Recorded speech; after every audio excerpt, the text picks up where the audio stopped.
Hi, I'm Stu Williams, and this is the 2011 Viper Open from the PBA World Series.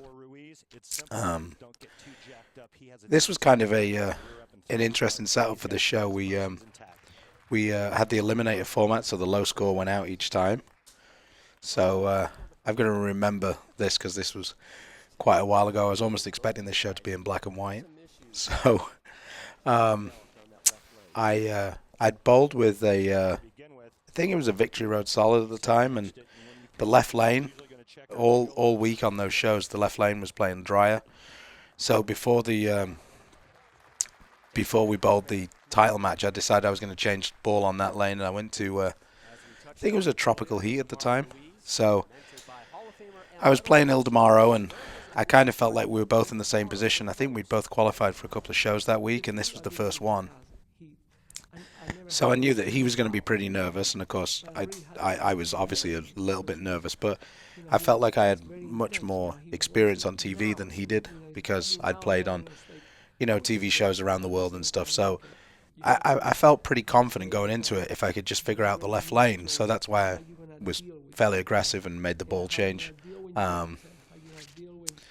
This was the one show where they let the ball reps sit next to you.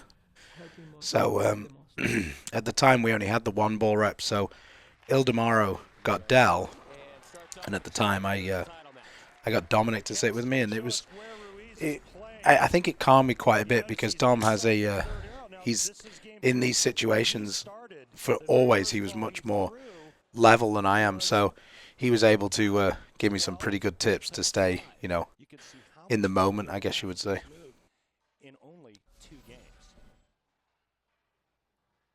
Ildemaro, I think from memory he got off to a pretty good start in this show. Yeah, there you go. He had a double to start with. But this was the lane I felt much more confident on, so I'd chosen to finish the match last because I think I was the highest seed at the time. So it was just, you go through the process of just, try and throw a couple of good shots here and move along. It was a pretty fun week, this one. Obviously, when you win, it's always fun. But this was the week where the international players really, the younger generation of international players really came out. I mean, I'm pretty sure every single tournament this week was won by a non-American player. Between myself and Dom and obviously Jason and also Andres won. So it was kind of a fun week. It was like, this was kind of the start of the international players coming through, I think. So yeah, I think from memory I made a little bit of a move on this one because it was completely a blind change on the first shot, and I don't think I threw it very well. Then I got that one right, and once I saw that one get down the lane, I had pretty similar ball shape on both sides, so I felt really confident at that point because there's my wife. She wasn't my wife at the time, Tina, but yeah. Both looking a little younger than we are today. So, yeah, Dom was basically telling me that was a good shot, and I was like, yeah, I feel like having that extra skid with the ball, they would get through the front, was able to make me relax a little bit.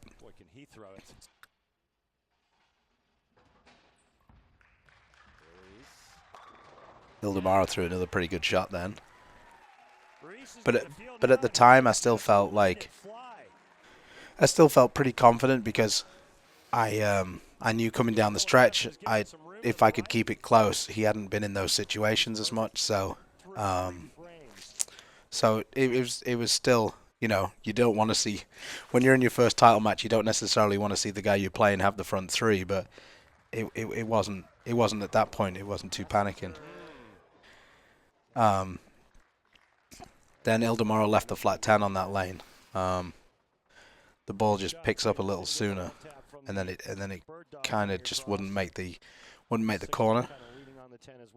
And I actually turned to Dom, I think, at the time, and I said, I wouldn't be surprised, because at the time Ildemaro wasn't as good a spare shooter as he is now, and I was like, I wouldn't be surprised if he misses this. And he makes it.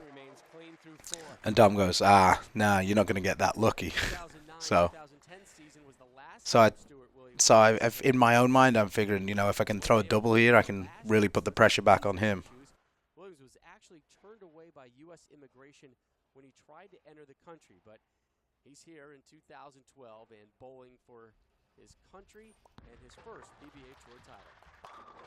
See, that was a really good shot. I felt like once I got comfortable on the left lane, most of the times on the TV shows that week, whoever could get comfortable on the left lane won most of the tournaments, because the right lane was just it just felt like it was so much easier. I mean, everybody had different theories over whether it was the logos on the lanes or whatever it was, but like I say, it was just a little bit of a strange thing the way the left lane was.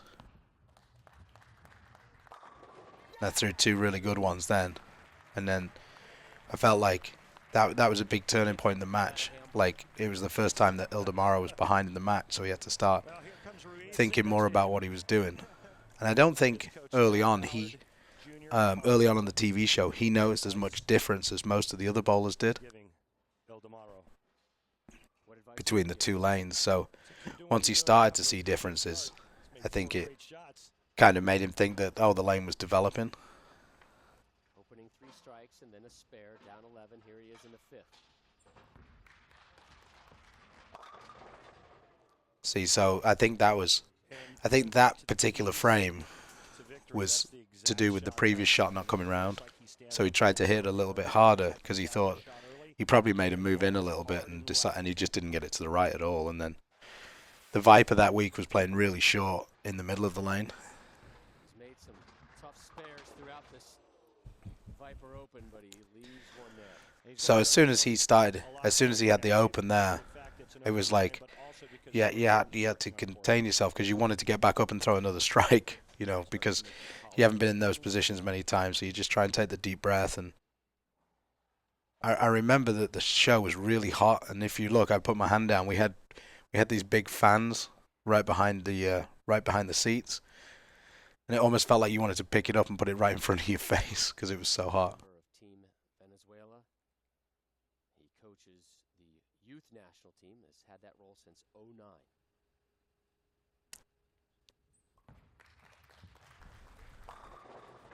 So I think on that one he sped up again, trying to keep it more online. It was a pretty good shot. I just think that on that lane it was really difficult to trick it, and I think that the best thing I did for this match was making the ball change. This season the PBA has added live wall-to-wall coverage of 4 events that will be seen only on Extra Frame. So at this point I was thinking,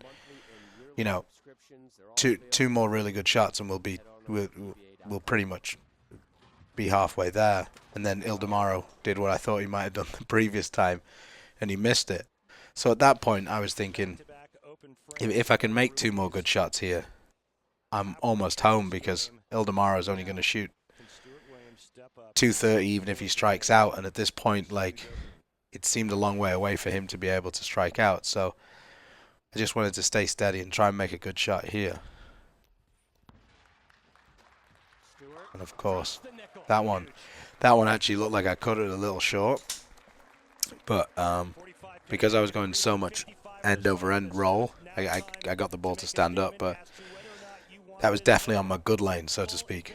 So right now I was already in the into the high 230s. So it was just, this was the point at which you'd really like bowling on TV, because it's yours to take, and you just need to make a couple more good shots. I think after this one, yeah, that one I just tried to make sure I didn't get too much around it, and I really went up the back of this one, and I got the flat 10, but fortunately for me the 7-pin got out, so it was a pretty good frame. And all week I was sparing everything, so for me leaving the flat 10 was a great result, because I knew I was going to make it.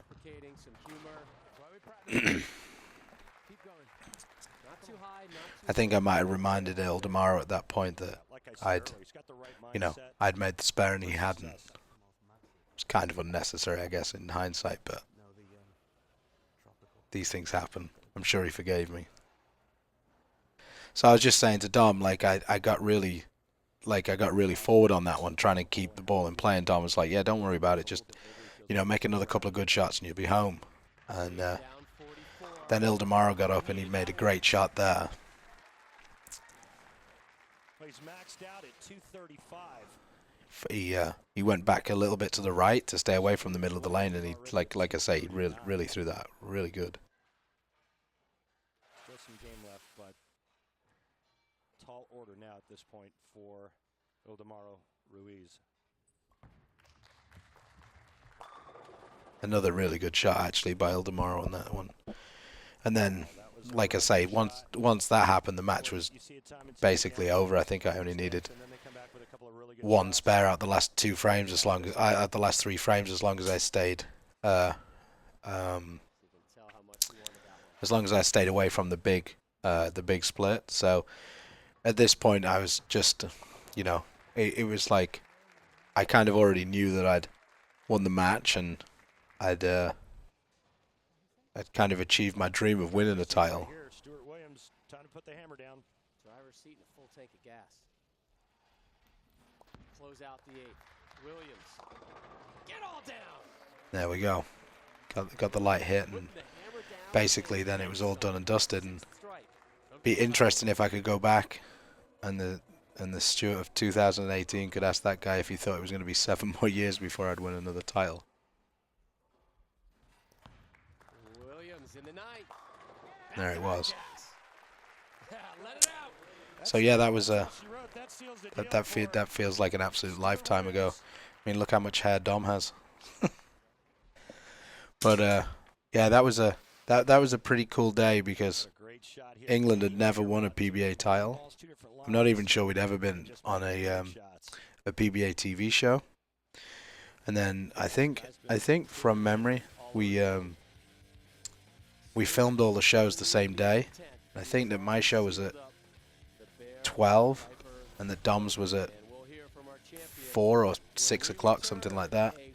So as per normal with Dom, I won at 12 o'clock, and he stole my thunder by 8 o'clock that day. So, but it was pretty amazing that England went from having no PBA titles in the 52 years or whatever it was at the time that the PBA had been around, and then in the space of like 8 hours in a convention center in Vegas, we went from 0 to 2.